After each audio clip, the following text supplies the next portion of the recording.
имам айтады, қашанда тілінде пенде бір бос уақыт тапса болды, тілінде ля илаха иллалла деген зікір жүрсінші дейді.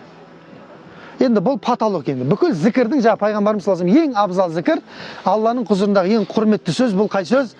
Ля илаха иллалла деген сөз. Пайғамбар саллаллаху алейхи вассалам хадисі келеді, имам Дайламиде келген, былай деп айтады: кімде-кім шын жүрегімен ля илаха иллалла деп айтса дейді, онда ол сөз Алланың құзырына көтеріледі дейді. Жаңа сөз көтеріледі дейді, ля илаха иллалла.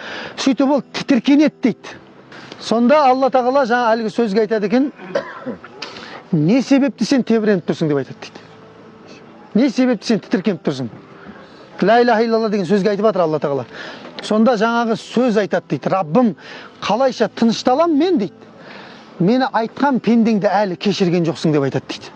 Ойба, не деген хадис мынау, Сонда Алла тағала, сені айтқан бойда мен кешіріп қойғанмын деп айтады дейді Алла тағала. Көрдіңіздер ма? Кімде-кім шын жүрегімен бір рет ля илаха иллалла деп айтса, онда ол сол кешірілген құлдардың қатарына кіріп кетеді екен. Бұл енді ля илаха иллаллаға жететін сөз жоқ.